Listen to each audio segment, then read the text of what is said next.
C'est Dieu qui a choisi le nom. Mais c'est dans la Bible, Genèse chapitre 16. Dans la Bible en plus. C'est dans la Bible, Genèse chapitre 16, à partir du verset 10. Docteur. Est-ce que Dieu peut-il choisir un Pendant nom, ce temps, les hommes de Dieu fouillaient la Bible là parce que le docteur nous fait peur. un nom théophore pour un enfant bâtard?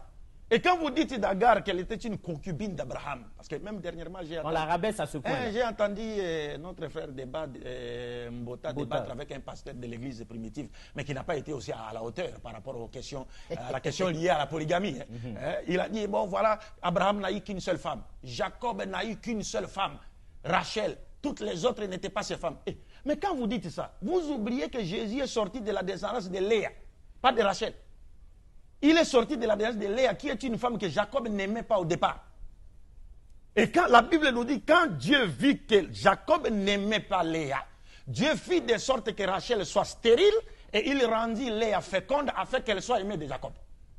Et donc Jésus est sorti de la femme qui serait une concubine selon Bota. Il est sorti d'une femme qui serait une concubine et une femme que Jacob n'aimait pas. Si vous comprenez ça, tout cela ça commence à nous faire mal à la tête, mais on s'efforce de comprendre. Et tout cela, c'est parce que les gens cherchent. C'est comme aujourd'hui, nous avons un problème sérieux dans nos pays, que ce soit en République du Congo ici, que ce soit en RDC. Aujourd'hui, nous savons que la pyramide démographique est en faveur du taux de la femme. Les femmes sont plus nombreuses que les hommes. Quand vous rentrez même dans les églises, les femmes sont plus nombreuses que les hommes. Mais maintenant, si un homme prenait une seule femme, où iront les restes des femmes? Elles vont traîner dans les rues. Mais c'est ça. C'est-à-dire, on est en train. Ces gens-là sont en train de fabriquer, n'est-ce pas, des prostituées dans le pays. C'est clair. Parce que l'islam nous dit... Sur ce point-là, on est d'accord avec vous. Je termine avec ce point. L'islam nous dit, toute société qui bannit la polygamie au détriment de la monogamie. La monogamie n'est pas la polygamie n'est pas une obligation. C'est une seconde forme de mariage, mais ce n'est pas obligatoire.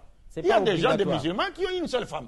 Ce n'est pas obligatoire. Mais quand vous bannissez la polygamie au détriment de la monogamie, l'islam nous dit, votre société connaîtra 4 ou 5 conséquences. Première conséquence, il y aura prolifération de la prostitution. C'est clair. C'est clair dans nos sociétés. Chez nous, là-bas à Kinshasa, vous pouvez passer dans la rue comme ça, une femme vous appelle. Papa, on m'a dit la poune datée. Même ici, on appelle. Vous ne voulez pas monter l'âne. Regarde comment elle se rabaisse à ce niveau-là. Donc il y aura prolifération de la prostitution. 2, il y aura quelles conséquences? Prolifération des enfants illégitimes. Nés hors mariage. Quatrième conséquence, prolifération de l'infidélité. Parce qu'un homme qui voudrait épouser une seconde femme, vous le privez de ces droits-là. Mais il va sortir. Il va sortir. Et s'il sort, même la femme qui est restée à la maison, la femme dira, ah, mais lui il sort, il va ailleurs. Il pense que, moi je dois faire quoi? Elle va faire quoi? Elle va chercher à aller ailleurs. Ça va créer l'infidélité. Et enfin, c'est quoi? C'est la dépravation totale de mœurs. Parce que les femmes qui sont devenues plus nombreuses que les hommes vont chercher à satisfaire leurs besoins. Et là, quoi? Vous les condamnez à devenir, à se livrer en dessert et en amuse-gueule à des hommes mariés ou non mariés. Et c'est ce que nous constatons. C'est ce que nous constatons. Mais maintenant, si on posait la question par rapport au taux de la femme aujourd'hui, le christianisme propose quelle solution? Il n'y a pas de solution. Il n'y a pas de solution. Homme de Dieu, on vous respecte. Hein? Vous êtes archibishop, pourquoi on ne refuse pas? Mais regardez dans votre propre église. Il y a combien de femmes et combien d'hommes? Les restes, ils vont faire. Donc tout ça, c'était déjà vu et planifié. Le prophète avait tiré la sonnette d'alarme. Comme pour dire, si une société bannit la polygamie, qui n'est pas obligatoire, mais si vous bannissez complètement, alors attendez-vous à ces 4 conséquences-là. Et nous vivons ça. Et nous vivons ça. Et nous savons que Jésus est Mais depuis ce temps-là, pourquoi vous ne nous aviez pas dit? Non, on a toujours parlé de cela. Et nous disons que Jésus lui-même... Mais les hommes de Dieu doivent changer. Nous, on peut avoir 3, 4, 5 sœurs en Christ, ça fait quoi? Oui. Monsieur Bongo, Jésus-Christ lui-même, que la paix de Dieu soit sur lui, est sorti de la descendance d'un homme polygame. Jacob a épousé 4 femmes. Oui, il a épousé la grande sœur de sa femme Rachel, la servante de la grande, la servante de la petite. Les 12 tribus d'Israël sont sorties de ces 4 femmes. Mais on ne nous a pas dit ça à l'église.